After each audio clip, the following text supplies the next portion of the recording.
Meus queridos, a paz do Senhor Jesus a todos. Hoje, lição de número 7, os pensamentos, a arena de batalha na vida cristã.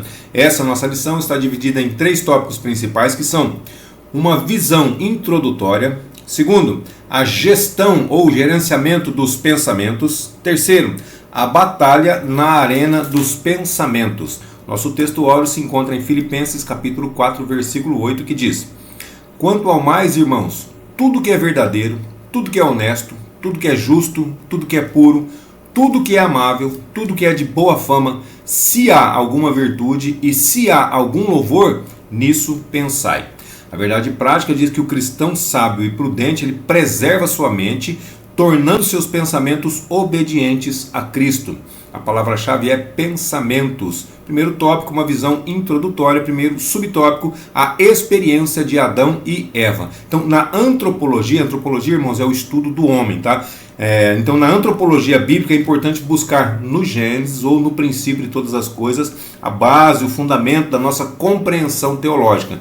O aspecto racional ele é visto na capacidade de comunicação, de compreensão e de governo do homem sobre a criação em seu relacionamento interpessoal e também no seu relacionamento interpessoal com o Criador. Gênesis capítulo 1, versículo 26 e versículo 28. E disse Deus: façamos o homem à nossa imagem, conforme a nossa semelhança, e domine sobre os peixes do mar, sobre as aves dos céus, e sobre o gado, e sobre toda a terra, e sobre todo réptil que se move sobre a terra. Versículo 28. E Deus os abençoou, e Deus lhes disse: frutificai, multiplicai-vos, enchei a terra, e sujeitai-a, e dominai sobre os peixes do mar, e sobre as aves dos céus, e sobre todo animal que se move sobre a terra. Então aqui nós vemos os 5 verbos da criação. 5 também é o número da graça, tá? Qual que são os verbos aqui, Valdecir? Eu citei para vocês, ó: frutificar, multiplicar, encher, sujeitar e dominar. Então esses são os 5 verbos da criação. Agora, para todos esses processos, Adão e Eva eles usaram o quê? O intelecto, isso mesmo, raciocinando e também elaborando pensamentos e também tomando decisões. Gênesis 3:6, ó: e viu a mulher que aquela árvore era boa para se comer, e agradável aos olhos, e árvore desejável para dar entendimento, ó, tomou do seu fruto e comeu, e deu também a seu marido, e ele comeu com ela. Prestou atenção aqui que agora são mais 5 verbos, só que aqui são 5 verbos do pecado. Quais são eles, Valdecir? Ó: ver, desejar, tomar, comer e dar. Então esses são os 5 verbos do pecado. Nós vimos os 5 verbos da criação e esses são os 5 verbos do pecado. O segundo subtópico fala sobre conceitos e origens. Então pensamentos, eles são processos mentais constituídos de informações, constituídos de reflexões, constituídos de lembranças, constituídos de sentimentos, constituídos de sons e constituídos de imagens. Os mistérios da mente humana, elas se originam de fatores internos, ou seja, biológicos, que trata do corpo, psicológicos, que se trata da alma, e também os processos espirituais. E também se trata de processos externos, como ambientais, experiências do cotidiano, que normalmente nós vamos tendo durante o decorrer da nossa vida. Podem também ser uma combinação desses fatores, tanto externos como internos. Cabe ao ser humano aceitá-los ou rejeitá-los, aprová-los ou reprová-los. Filipenses 4:8 vai dizer assim, que é o nosso texto áureo que nós já lemos no comecinho, né? Quanto ao mais, irmãos, tudo que é verdadeiro, tudo que é honesto, tudo que é justo, tudo que é puro, tudo que é amável, tudo que é de boa fama, se existe alguma virtude nisso, se há alguma virtude nisso, e se há algum louvor, ó, nisso pensar. Então temos que pensar se há algum louvor, se há alguma virtude, se há algum benefício, nós temos que pensar. Jeremias 17:10 também vai dizer assim: eu, o Senhor, esquadrinho o coração e provo as entranhas, e isto para dar a cada um segundo os seus caminhos e segundo o fruto das suas ações. Então tudo que nós fazemos, o Senhor vai dar recompensa por isso, seja coisa boa, seja coisa má. Então a recompensa ela pode ser boa, mas ela também pode ser uma recompensa não agradável. Terceiro subtópico, características dos pensamentos. Então, em sua grande capacidade imaginativa, o ser humano ele pode construir na mente cenários silenciosos, cenários barulhentos, cenários simples e cenários complexos, cenários neutros ou cenários coloridos. Agora, do ponto de vista moral, os pensamentos eles podem ser bons ou também podem ser ruins. Os pensamentos podem ser puros, mas também podem ser impuros. Os pensamentos podem ser verdadeiros, mas os pensamentos também podem ser falsos.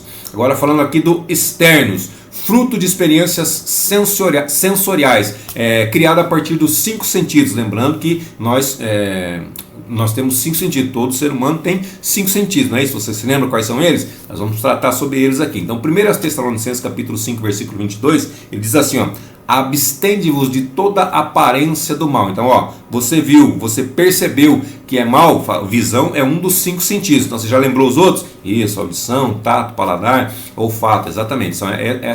Esses são os 5 sentidos do ser humano. Então, ó, fuja da aparência do mal. Viu que é mal, percebeu que é mal, fuja, se abstenha. Nós não podemos alimentar nossa mente com conteúdos maus. Então, Salmo 101, verso 3, ele diz assim: não porei coisa má diante dos meus olhos. Então, quando coloco coisa má diante dos meus olhos, automaticamente a minha mente está sendo alimentada com coisas ruins. Então, odeio a obra daqueles que se desviam, não se me pegará a mim, é o restante do versículo, tá? Então, deles podem surgir gravíssimos pecados. Mateus 12, 34. Raça de víboras, como podeis vós dizer coisas boas sendo maus? Se vocês são maus, como vocês podem dizer coisa boa? Pois do que há em abundância do coração, disso fala a boca. A boca não é mais um outro dos 5 sentidos do ser humano? Pois é, então, do que há em abundância, o que você tem muito no coração, que nós temos muito no coração, a nossa boca vai falar, vai externalizar. E Mateus 15, 19. Porque do coração procedem os maus pensamentos, procedem as mortes, os adultérios, as fornicações, os furtos, os falsos testemunhos e também as blasfêmias. Então, se isso tudo estiver dentro do nosso coração, é isso que nós vamos colocar para fora. Então, cabe a nós abortar. Irmão, abortar o que é? Interromper o ciclo pecaminoso. Não estou falando de aborto de criança não, tá? Então, abortar esse ciclo pecaminoso. Cabe a nós fazer isso. Cabe a nós interromper esse ciclo pecaminoso. Tiago 1,14. Mas cada um é tentado quando é atraído e engodado pela sua própria consciência. O que é atraído? É seduzido. O que é engodado? O engodo é uma cilada, é uma isca. Então, quando nós somos tentados, nossa própria consciência nos atrai, nos engoda, nos arma cilada. Esse é o problema, tá? Cada um é tentado quando é atraído pela própria consciência. Então, a nossa própria consciência, ela pode nos atrair, ela pode nos seduzir, ela pode nos engodar. Pode ser, mas como que isso acontece? Acontece quando nós alimentamos ela com coisas ruins. Quando alimentamos ela com coisas ruins, ela vai nos atrair, ela nos vai seduzir para praticar essas coisas ruins.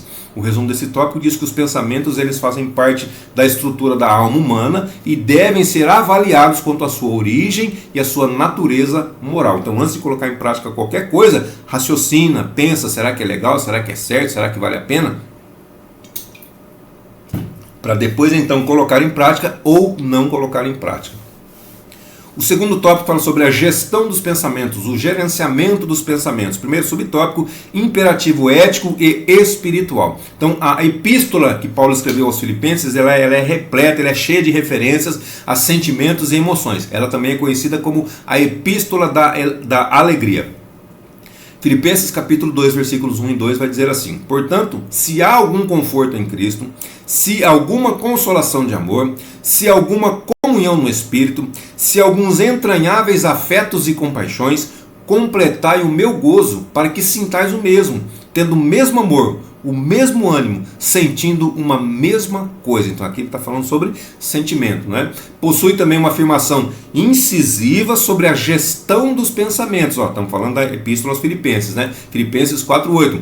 Quanto ao mais, irmãos, mais uma vez, tá? O texto ora, quanto ao mais, irmãos, tudo, ele fala assim, tudo o que é verdadeiro, tudo o que é honesto, tudo o que é justo, tudo o que é verdadeiro, tudo que é puro, tudo que é amável, tudo que é de boa fama, se há alguma virtude e se há algum louvor, nisso pensai. Então tudo que ele fala aqui, ele coloca coisas boas. Honesto, se é honestidade, Tudo que eu vou fazer aqui, eu estou pensando, é honesto isso daí? Se realmente é honesto, então eu vou pensar nisso daí. É justo? Se for justo, eu vou pensar nisso. Se é amável, é de boa fama, tem alguma virtude, tem algum valor? Então nisso sim eu vou pensar. Do contrário, eu tenho que afastar a minha mente disso daí para não contaminá-la, para não contaminar a minha essência. Paulo ele apresenta o aspecto positivo do uso da mente. Olha, tudo, conforme nós citamos ali, tudo ele abre uma ampla possibilidade de pensamentos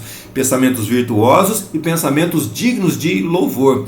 E pensar, né, trata-se de uma conduta ativa, não é algo passivo. Pensar é o que você está fazendo, é um verbo. O verbo é tudo aquilo que indica ação, não é? Então pensar trata-se de uma conduta ativa, é assumir o controle do processo mental. Eu penso naquilo que eu quero pensar, mas vem pensamentos que eu não quero. Esse você deleta, esse você afasta. O outro você pensa, você faz questão de pensar, faz questão de recordar, faz questão de trazer a sua mente com mais clareza.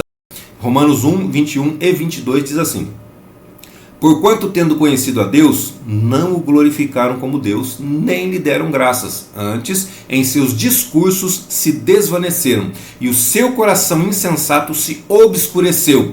22.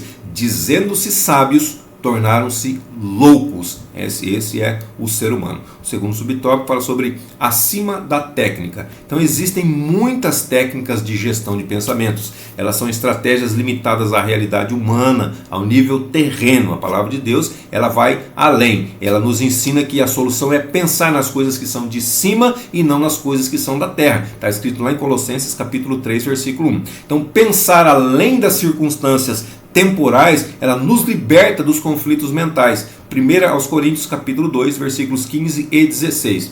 Mas o que é espiritual discerne bem tudo, e ele de ninguém é discernido. Porque quem conheceu a mente do Senhor para que possa instruí-lo? Mas nós temos a mente de Cristo. Se nós temos a mente de Cristo, nós conseguimos pensar em coisas boas. Também de encher o nosso coração de esperança. Romanos 5:5. E a esperança não traz confusão, porquanto o amor de Deus está derramado nos nossos corações pelo Espírito Santo que nos foi dado. Então, se nós recebemos o Espírito Santo, significa que o amor de Deus foi derramado sobre as nossas vidas. Por que, Valdecir? Por causa do Espírito Santo. Se Deus deu uma das pessoas dele para habitar juntamente conosco, é porque ele nos ama com toda certeza. Então, a visão celestial ela nos capacita a gerenciar todos os sistemas dessa vida interior e dessa vida passageira, além de prevenir contra a ansiedade. Filipenses 4:6. Não estejais inquietos por coisa alguma, antes as vossas petições sejam em tudo conhecidas diante de Deus, pela oração e súplica com ação de graças. A gratidão é muito importante, a oração é muito importante, suplicar é muito importante, mas você viu que importante também é agradecer? Então agradecer é muito importante, ação de graça, ser grato a Deus por tudo que você tem, por tudo que você é, por tudo que você faz, por tudo que você pode, por tudo que Ele fez por você, ou por mim, por nós no caso, temos que ser gratos a Ele. Terceiro subtópico fala sobre recursos espirituais. Então a leitura da Bíblia é um recurso extraordinário, fora do comum. Mas é só uma leitura, mas é extraordinário, não é normal. Poucas são as pessoas que leem a Bíblia. Você que está assistindo aqui, eu não sei, será que você lê? Responde para você mesmo. Você lê a Bíblia? Se você lê, deixa um comentário aqui e fala assim, eu leio a Bíblia, eu amo a Bíblia. Então ela é um recurso extraordinário para a produção de bons pensamentos inspirados em verdades eternas. Então essa disciplina traz profunda edificação e também firmeza espiritual. Parece que não é nada, parece que não está acontecendo nada, parece que é só uma leitura, mas não, ela vai trazer, ela vai trabalhar, ela vai nos edificar, ela vai nos trazer firmeza espiritual. Nossa vida espiritual vai ser diferente. Salmo 37, verso 31. A lei do seu Deus está em seu coração, e os seus passos não resvalarão. A própria palavra está dizendo, se a lei do Senhor estiver dentro do nosso coração, os nossos passos não vão resvalar, não vão escorregar. É o que a palavra está dizendo. O Salmo 119, versos 33 e o 93 diz assim: ensina-me, ó Senhor, o caminho dos teus estatutos, e guardá-lo-ei até o fim. Nunca me esquecerei dos teus preceitos, pois por eles me tens vivificado. Os teus preceitos, a tua lei tem me dado vida, tem me trazido vida.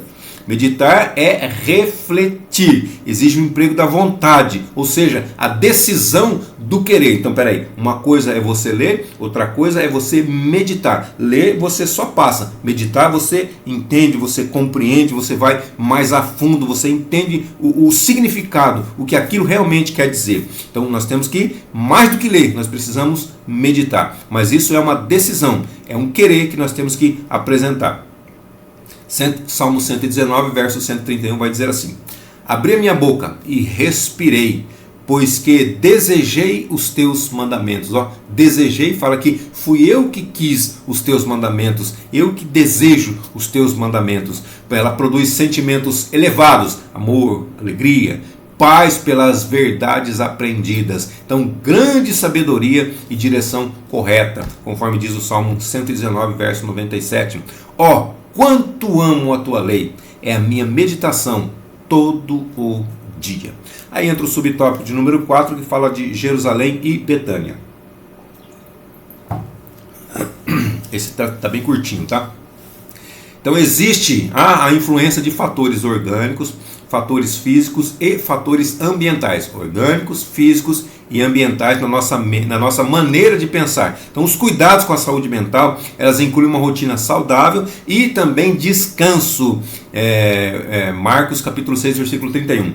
E ele disse-lhes: vinde vós aqui à parte, a um lugar deserto, e repousai um pouco. Também Eclesiastes capítulo 3, versículo 1. Há tempo para todo propósito. Então tudo tem um tempo. Então tem o tempo de trabalhar, mas também tem o tempo de descansar. Então tempo de estar em Jerusalém, mas também tempo de estar em Betânia. Mateus capítulo 21, versículo 17. E deixando-os, saiu da cidade para Betânia e ali passou a noite. Então é bom ficar em Jerusalém, é excelente ficar em Jerusalém, é gostoso ficar em Jerusalém, sentir a presença de Deus, mas também tem horas que é necessário sair.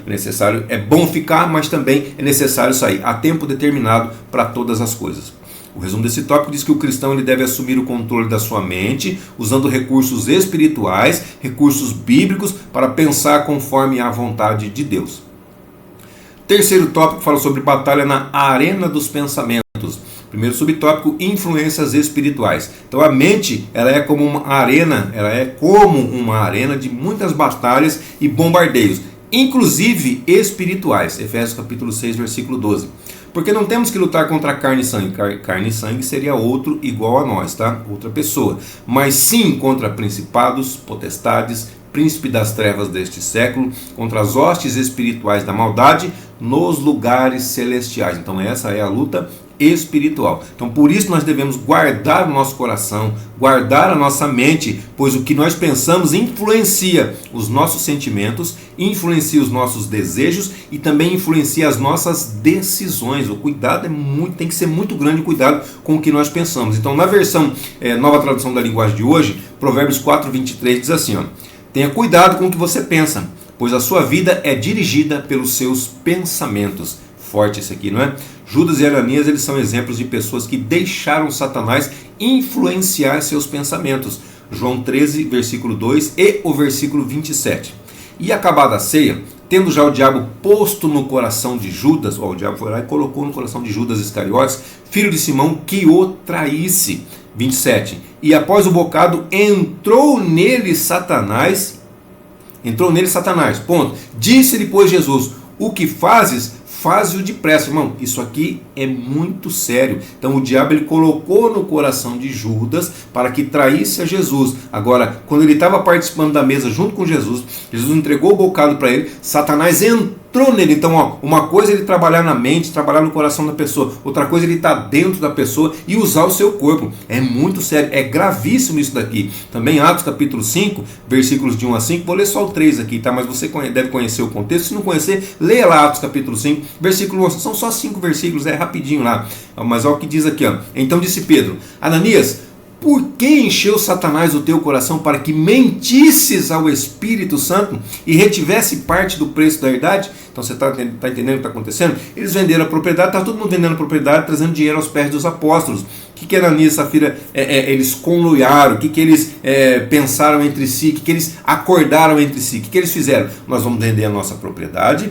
nós vamos entregar parte do dinheiro e dizer que nós entregamos tudo, que nós vendemos por aquele valor e ficarmos com uma parte. Irmãos, pertencia a eles. Eles vendiam se eles quisessem, eles não eram obrigados, eles não eram forçados. Eles entregariam tudo depois que vendessem, se eles quisessem, eles não tinham obrigação de entregar tudo. Mas eles acordaram, entraram num acordo para poder fazer isso daí. Aí o que Pedro está dizendo assim, ó, por que Satanás encheu o teu coração para que você mentisse ao Espírito Santo? Você não está mentindo para homens, você não está mentindo para mim, você está mentindo para o próprio Deus também, e isso é muito grave. O segundo subtópico fala sobre cuidados práticos. Então o cristão ele deve adotar algumas medidas práticas de proteção da mente. Primeiro, não nutrir pensamentos distorcidos de si mesmo que produzem complexos de inferioridade ou complexos de superioridade. Às vezes a pessoa acha que ela é menos do que ela é, às vezes ela também acha que ela é mais do que ela é. Complexo de inferioridade e complexo de superioridade. Então tem que tomar cuidado para não nutrir pensamentos distorcidos de si mesmo. Segundo aos Coríntios capítulo 10, versículo 13. Porém, não nos gloriamos fora da medida, mas conforme a reta medida que Deus nos deu para chegarmos até vós. Segundo, purificar a mente dos maus pensamentos. Tiago 4,8. Chegai-vos a Deus, e Ele se chegará a vós. Limpai as mãos, pecadores, e vós de duplo ânimo, purificai os corações. Purifica os seus pensamentos. Terceiro, livrai-se da intoxicação. O excesso de informações, principalmente de redes sociais, principalmente de telas, como nós temos visto atualmente, produz uma fadiga, produz exaustão, produz ansiedade. Fadiga, exaustão e ansiedade. Está cansado, está fadigado, está ansioso? Pode ser excesso de tela. Então temos que nos livrar dessa intoxicação. Quarto, focar a mente no que edifica, ou naquilo que instrui. 1 Coríntios 10, 23. Todas as coisas me são lícitas, todas as coisas me são permitidas, mas nem todas as coisas são convenientes, nem todas as coisas convêm. Todas as coisas me são lícitas, mas nem todas as coisas edificam. Então o que eu vou fazer? O que eu vou pensar? Nas coisas que edificam. Mas eu posso fazer tudo. Sim, você pode fazer tudo, mas edifica? É conveniente? As pessoas vão ver Jesus nisso daí? Então é assim que eu tenho que pensar. E quinto, construir relacionamentos saudáveis. Provérbios 12, 18. Há alguns que falam como que espada penetrante, mas a língua dos sábios é saúde. Então, dificultando a paz interior e o discernimento espiritual. Então, tudo isso aqui, construindo pessoas que falam com... Ai, meu Deus, pessoas... falam como espada penetrante, elas dificultam a paz interior. Então nós temos que nos afastar desse tipo de pessoa. Então nós temos que andar com quem? Com as pessoas que são sábias. Procurar essas pessoas que são sábias para poder pedir conselhos. Porque senão nós vamos ter essa dificuldade de ter paz interior, ter dificuldade de ter discernimento espiritual. O resumo desse tópico diz que a mente é um campo de batalha espiritual que exige vigilância, pureza e ações práticas para preservar a saúde mental e também espiritual. E a conclusão da nossa lição diz que para um viver equilibrado, nenhum dos dois extremos, nem muito para a direita, nem muito para a esquerda, nem muito para cima, nem muito para baixo, um viver equilibrado, com quietude e paz na alma, nós devemos deixar que o Senhor nos transforme pela constante renovação da nossa mente. Somente assim nós viveremos uma sintonia com a sua vontade, com a vontade de Deus. Romanos 12, 2. E não sejais conformados com este mundo, e não vos conformeis com este mundo, mas sede transformados pela renovação do vosso entendimento, para que experimenteis qual seja a boa, agradável e perfeita vontade de Deus para as nossas vidas. Amém, queridos? Deus abençoe sua vida, sua saúde, seu ministério, suas finanças, e até a nossa próxima aula, se assim Deus nos permitir.